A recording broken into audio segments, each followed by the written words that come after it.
Hello and welcome to the Boxing Life podcast with me, Tony Jeffries. Today we're doing a podcast in Boxing Burn, Santa Monica. We've got with me, sitting next to me here, Glenn, Mr. Six Figure Holmes. Glenn, how's it going, mate? It's going good. I'm a little sore. Just done the Onyx kettlebell certification this weekend, 2 days of that. So yeah, but I'm excited for this one. Talk a bit of boxing and fitness. It's going to be good. Yeah, and Kevin Watson, co-owner of Boxing Burn, founder, stud businessman, stud everything. How's it going, Kev? It's going good. Ready to tell everybody about the amazing things that boxing can do for you.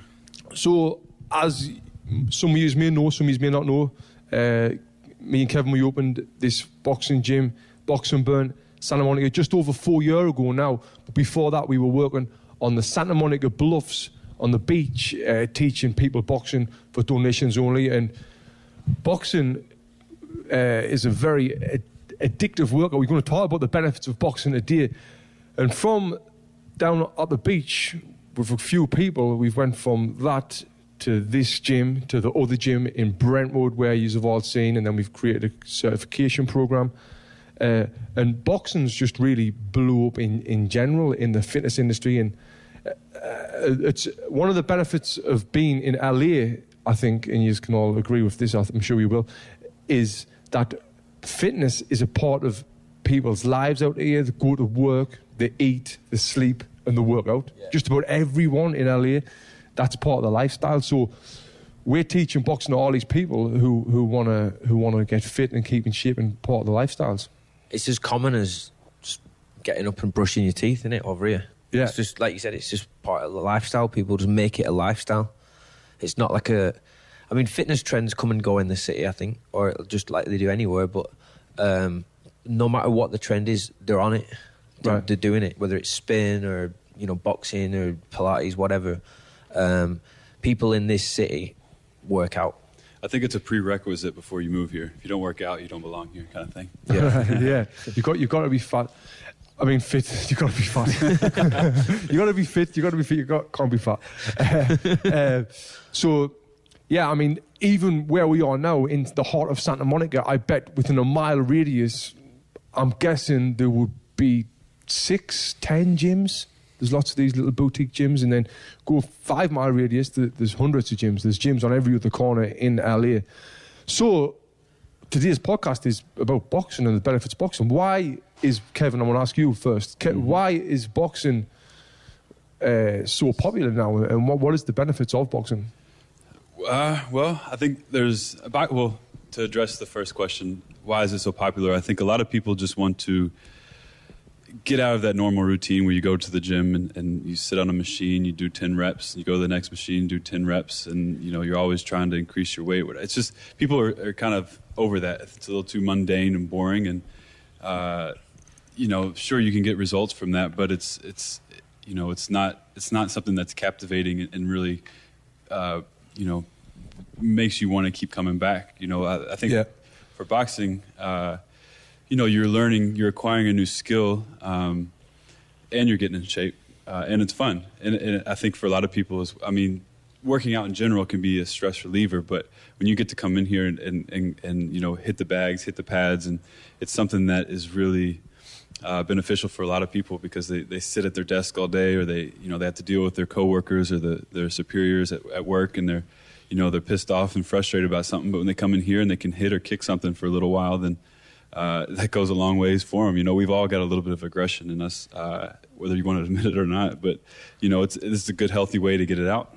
Yeah, and like you hit on it there a little bit. It's a stress reliever, and we get out a lot. People have been working all day and they want to get it out, and it's like I don't know if you got a T-shirt made, or you're going to get a T-shirt made saying that boxing's cheaper than therapy. Yes, cheaper, and unless you're working with Glenn Holmes, then it's these prices. You're better off getting therapy because he's expensive. But I'll provide the therapy in the session as well. Boxing plus therapy. We provide both services. We're not licensed to be therapists. But that's kind of, that's going to a different subject. We'll come on a bit about how we are like that when we're doing personal training. Sure. But before that, boxing is for everyone, really. Sure. Like all ages, all sizes. We've got kids in here, 5 years old, to that lady you were training before. Sure. How old was she? I think she was like 72, 73. 72, hitting the mitts with Kevin. She loved it. She loved it, and she was doing good. And that's what people say. You don't get old because you stop working out.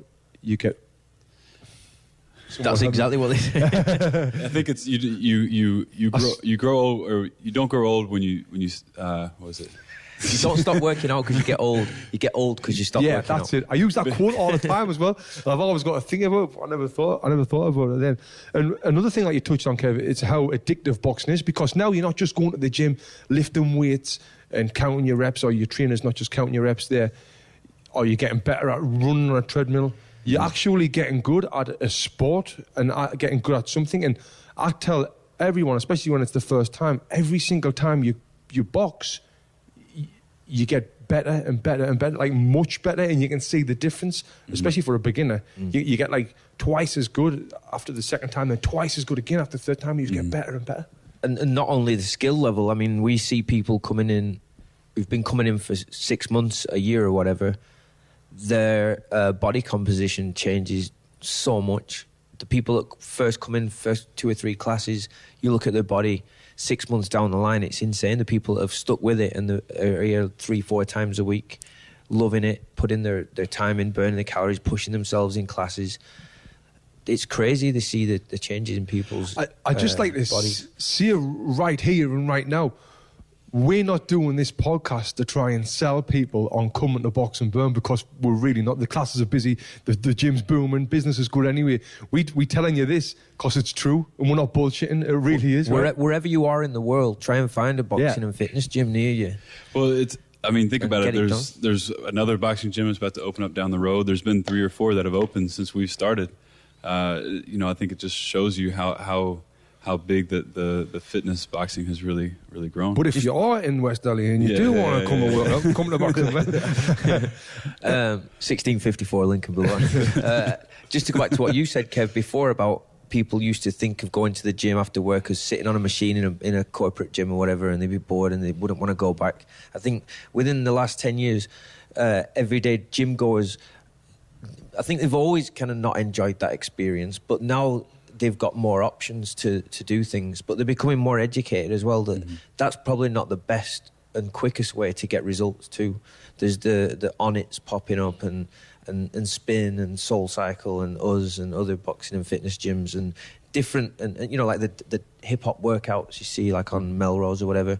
There's different subcultures of fitness popping up, especially in this city. So many. Well, I think a big reason for that is these big commercial gyms, the Equinoxes. I mean, Equinox is clearly doing well, but the Planet Fitnesses and the Gold's gyms, they're all kind of on their way out, and so these smaller, more boutique gyms are able to come in that are really community oriented. But not only are they community oriented, they have their own niche, and they can kind of do and really help and kind of thrive in one particular area, whether it's dancing, whether it's spinning, whether it's boxing, whether it's jiu-jitsu or whatever. It's those smaller boutique gyms are really making that, I think, more popular. And one thing about what you've just said there, you naming all these different things, is, I mean, we should do another podcast on this, talking about the business side of the fitness industry. Is where I think a lot of gyms go wrong is they try and do all of them things under one roof. That's it. Yeah. Right? And another podcast that we were talking about doing as well is seeing why Box and Burn is like In-N-Out Burger. In-N-Out Burger, all it really does is burgers, and it's the best burgers you'll get, right? It's like Box and Burn. All we ever do is boxing. We don't try and do spinning or yoga or any of all the bullshit. Right. What all these other gyms do, so that they're okay at all of them, but they're not experts. Right. Where stick to what you know. I mean, I don't know anything about yoga. I don't know anything about Pilates. But again, this is not a sales pitch, but that's why we are the best at what we do. It's hard to talk real without trying to be salesmen. You know what I mean? The common theme, well, it's because I think we've been here since day one. You both on it. I've been here with you since the beginning. I think we're just really proud of what we've achieved and accomplished, and what we are achieving. So it comes out naturally that because we enjoy it, talking about it, I mean, it's not going to come across as salesy. We just love talking about it because we're passionate and proud of what's happened. The common theme, going back to what you said, Kev, about the different types of workouts. I think the common theme out of all of those is that they're fun workouts. Sure. That people are having fun doing it. So it's like Right. they're not thinking. I mean, they probably are thinking it's hard, but they're not thinking, God, kill me, get me out of here. I just want to get home. Mm-hmm. They're in the moment for that hour or half hour, whatever, during that class or that session.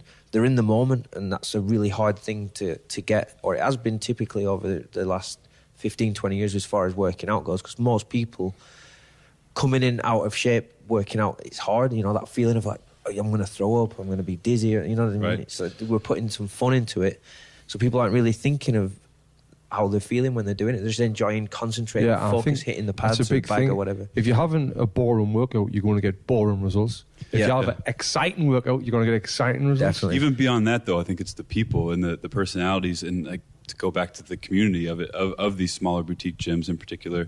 I think how strong our community is. Everybody that comes here, we can hold them accountable because we know who they are individually. We're not in this massive gym where there's 10,000 members and we know 10 or 15 of them. We pretty much know every single member Yeah. that comes in here. If we don't know you, we will know you Yeah, eventually. And with that comes accountability and just enjoying being here. You know, you walk in here, like maybe you're tired and you're not feeling up to it, but you start seeing the familiar faces, the music's going, people are encouraging you and getting you going. I think that is just a testament to that smaller boutique style gym that I think is becoming really successful. Yeah. So, the main benefits of boxing. Let's talk about the actual benefits of. I mean, Got it. People think that boxing is you just work on your arms and your shoulders, and you're going to get big and bulky. But boxing, it's a full body workout. You're engaging your core. Every time you throw a punch, you're engaging your core. Legs. You're working your legs. Yeah. I think. Is there any muscles on your body? Can you think of any muscles on your body that you don't work out? Has your ears got muscles in? It's just cartilage. So is there any muscles on your body that boxing doesn't work out? You even work on muscles on your face because you're grunting and all that. Well, no. Is your sausage your muscle?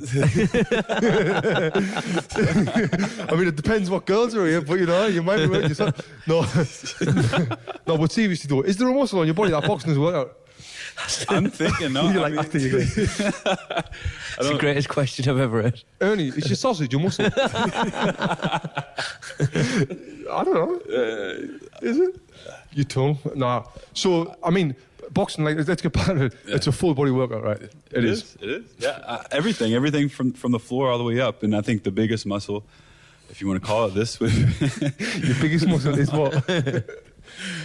your brain. That's what I was going to say. It's Right. it's so cerebral, right? A Yeah. lot of people don't really think about it, but boxing is so cerebral because when you're in the ring and you work Cerebral? you I've never use heard your that brain. before. Using your brain, yeah. Yeah. Where was I? Yeah, you are. I mean, Yeah, you're using your brain because you're thinking all the time. We're doing new combinations, new punches. If you're working with a trainer on the mitts, you've got to react to his calls fast, especially if it's like something like a roll where you're rolling underneath the arm or you're going to get hit in the face. So Yeah. it's really using your brain and switching on. Yeah, just reactionary, and then to talk about that even a little bit more is with the Parkinson's classes, Rocksteady. Right. They use it for motor control and all of that, but even exercise in general, but in particular, I think with boxing and something I've read a little bit about is just with Alzheimer's in general is just using your brain in that way, in a new way, and learning these new mechanics, and not just using your right hand, but using your left hand and kind of Right. getting that cross between in your brain and those signals firing. Yeah. It's a really, really powerful thing. I think Just for your your motor brain. skills are naturally going to decline with age anyway. Right, exactly. So, it's testament to what Tony was saying before, that we got, people 50, 60 plus coming in, and it's imagine what it's doing for their brains, keeping them sharp. Yeah. I feel like a lot of people don't even come in for the results or for the brain or for the body. It's more for because they love it and they Right. enjoy it and they get addicted to it because it's Yeah. such an addicting workout. Totally. But yeah, I mean, Kev, I know Kev, you've got a list of other benefits we've got there, right? Sure. Well, going back to the brain health, it's good because it increases that blood flow to your brain. which promotes new blood vessels and brain cells. But then it also, I think, helps increase focus and sleep. So, and those kind of work off of each other. But if you can come in here and you can learn these new skills and learn these combinations, and you can focus while all this music is going on and all these other people are going on, it really strengthens your brain power to focus in on something. But it also allows you to sleep better. You go home, you get that stress relief. You're not thinking about the things during the day that really bugged you, and those things aren't running through your mind. You feel relief after that exercise and punching things and working out, sweating, working hard. You're going to sleep better again, which is also going to increase focus and discipline. And discipline in particular with your diet, which we talked a little bit about last week. But yeah, I think all of those things, stress and anxiety, tension relief, it increases your confidence.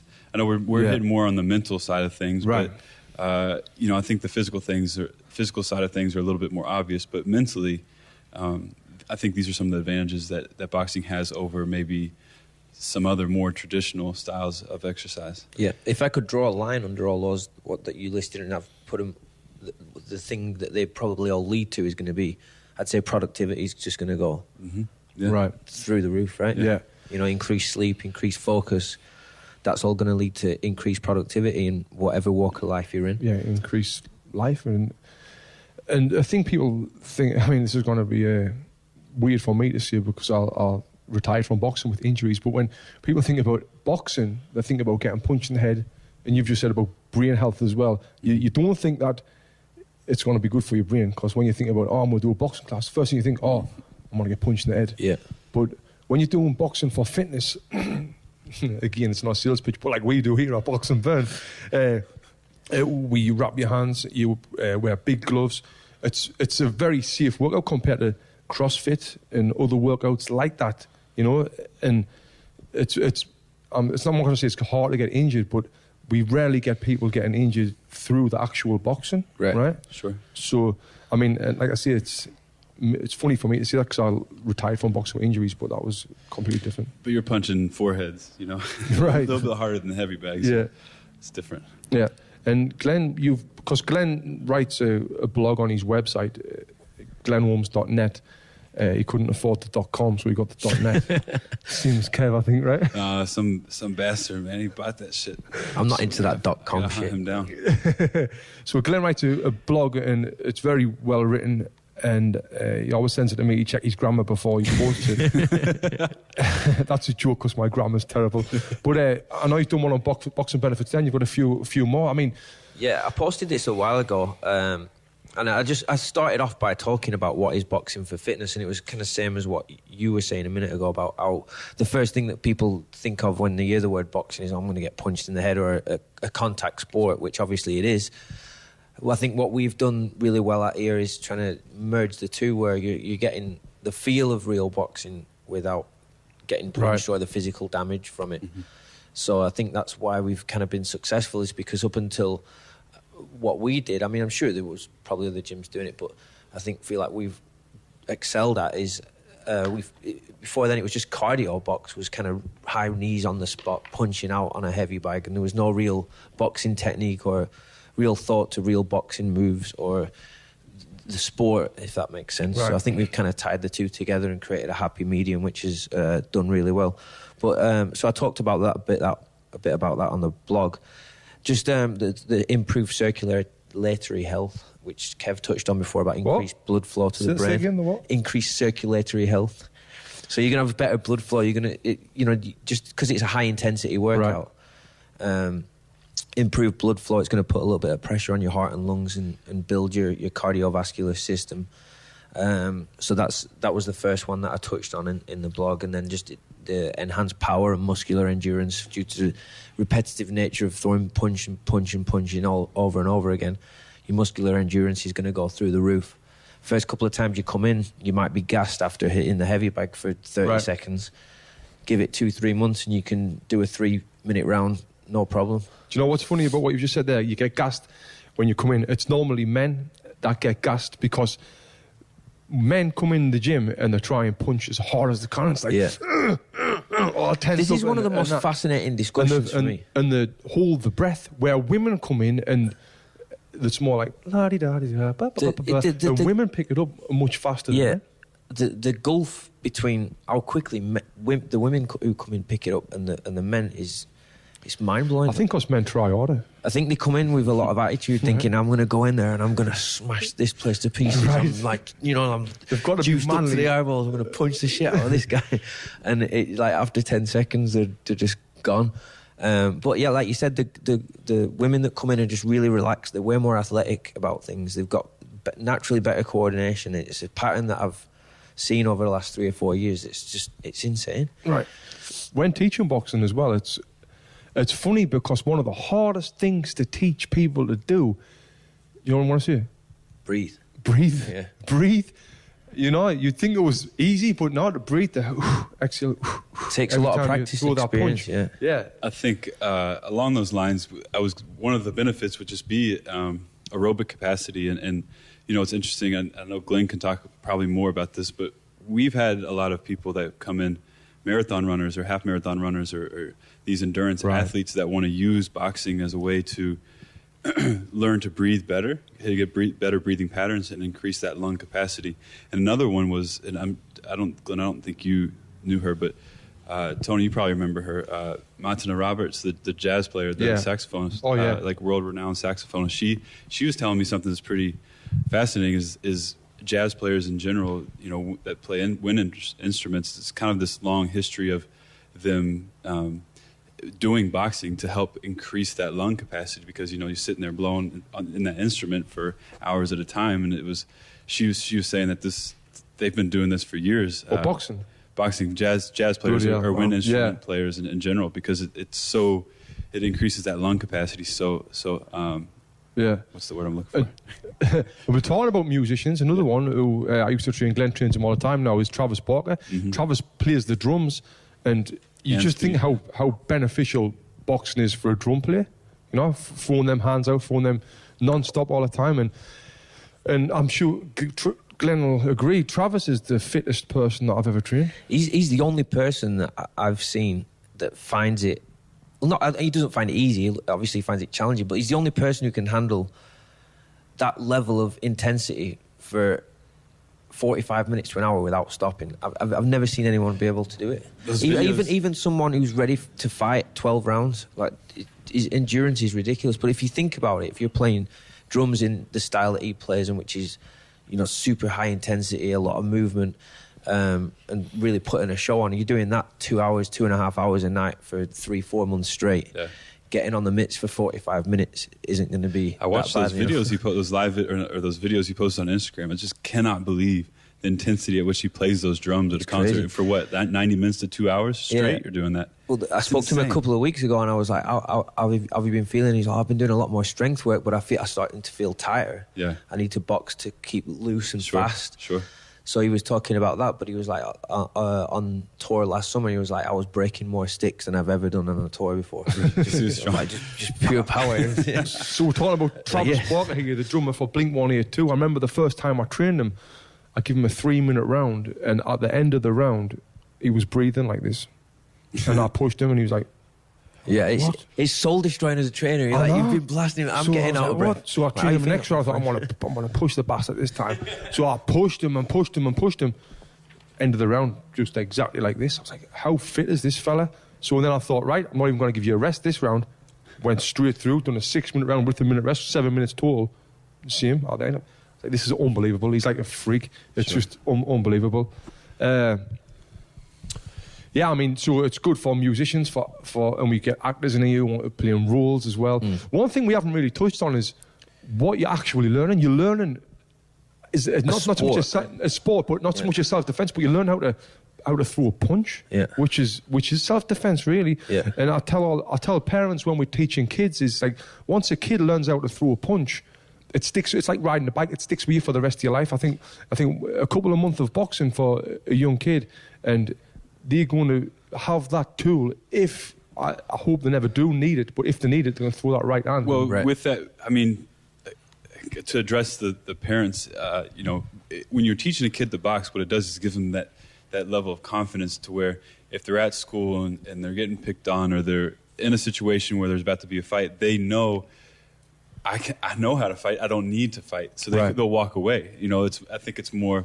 It'll actually pull them out of, I think, situations where they actually might end up in a fight, because they know, like, okay, this guy doesn't. You know, I'll walk away. Right. I don't need to fight this guy. The guys who can talk a big game will start and talk, and the guys who don't need to have anything to prove will just whatever. So I'm 11-year-old. I'd been boxing for a year.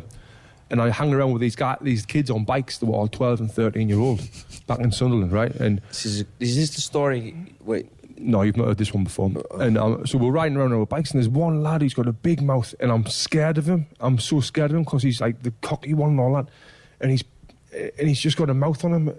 So we're playing on our bikes, and we're all turned, and I never knew the turn. And anyway, I went in the back of him, and he fell off his bike, and he got off his bike.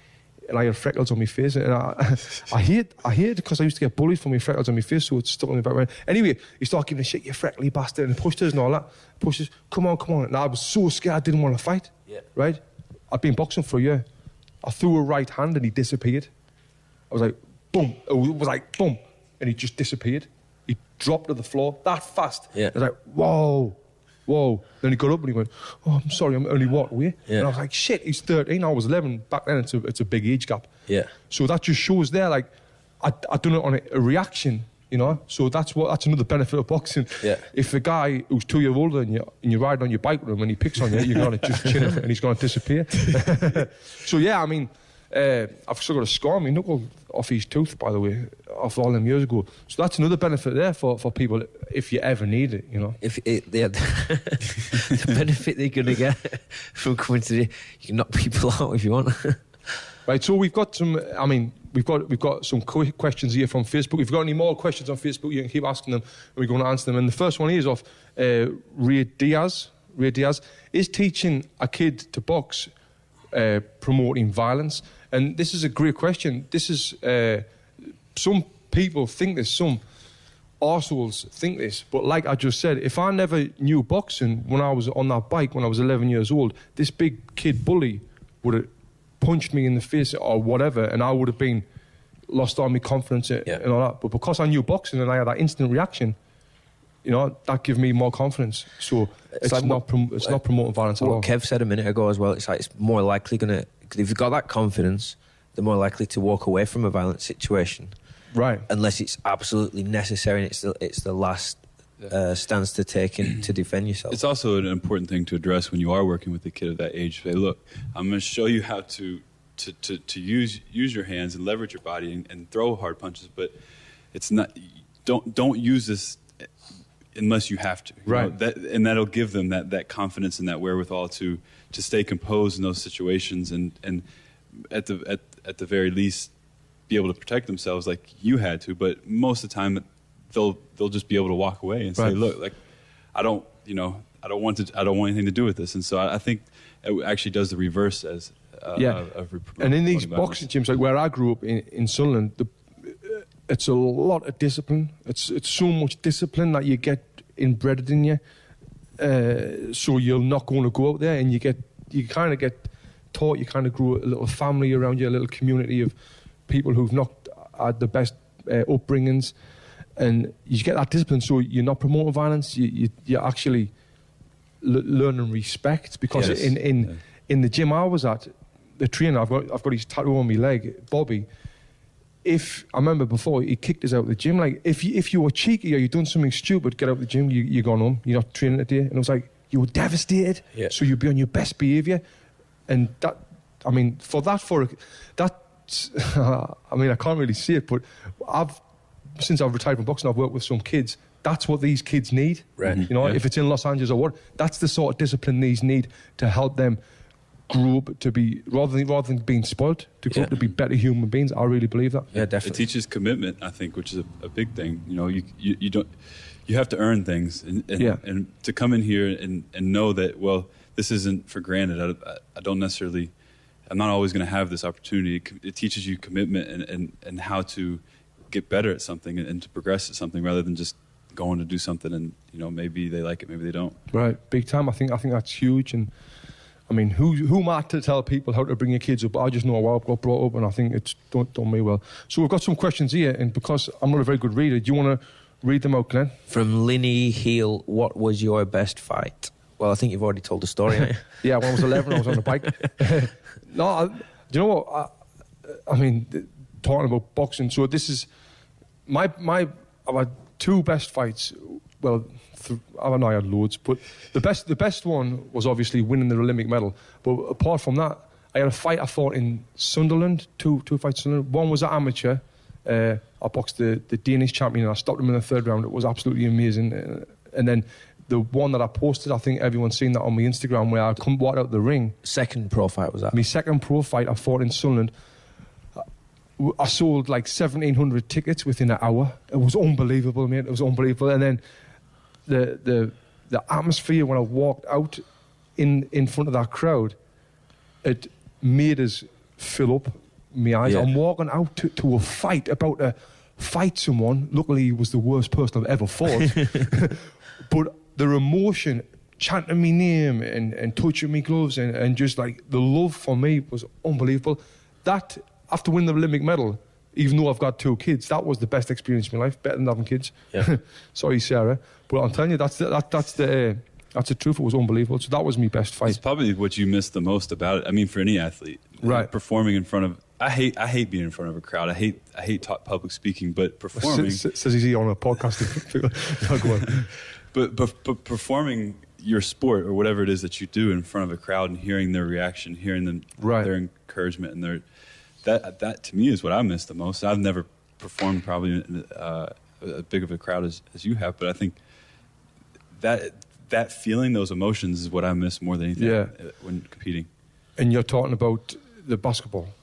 Or when you're boxing, your fight as well. So Kev had a few fights in college, and you had the same, like a crowd chanting your name, and I've seen that video. I mean, it wasn't, let's be real, it wasn't like it was a sanctioned amateur fight. It was more of like a tough man thing. It was a fight night at college, University, Kentucky, and it was incredible though. I mean, I think there was like 3,000 or 4,000, kids there, and Wow. one side's chanting my name, the other side's chanting the other kid's name. Yeah. It was amazing. I was nervous as fuck, but I could barely walk. My legs were so weak, but it was pretty amazing. Like you said, the thing you miss, and that's one thing that you do miss, because you're on the highest of highs.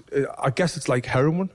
So, and then you come back down. Even though I've got a great life now, I'm in Los Angeles and we're killing it here. It's like, how am I going to get back up to there? It's not going to happen. Yeah. So that's, I think, a hard thing for me as an athlete, and most athletes. Mm-hmm. When they retire, it's like how can you get that buzz? How can you chase that again? You can't. It's gone. Yeah. Once it's gone, it's gone. So we've got some more questions. Go on. Shade Kelly. Kelly. All right, Shade, how's it going? What have you found is the best remedy for jockage? What's Jokic? Why are you looking at me? Because it's American.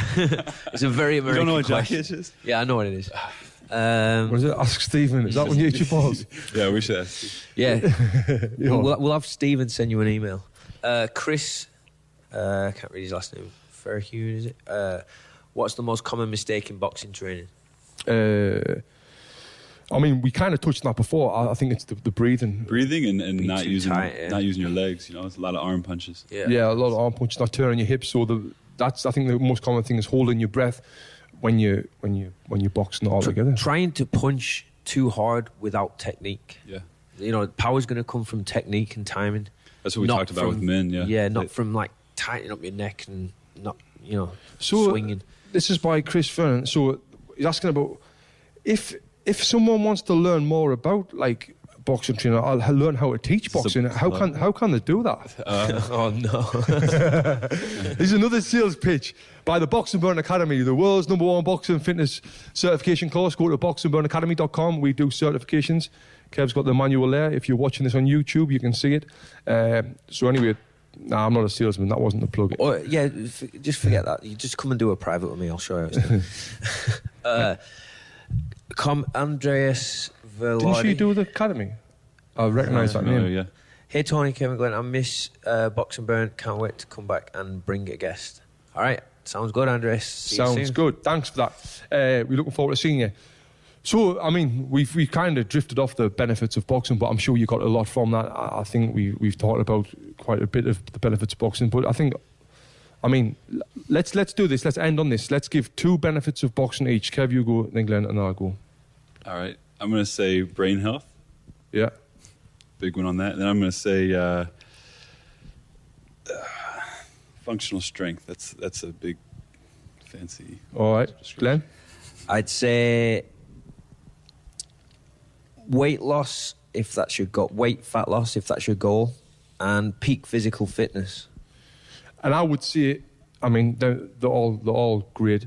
I would say the same.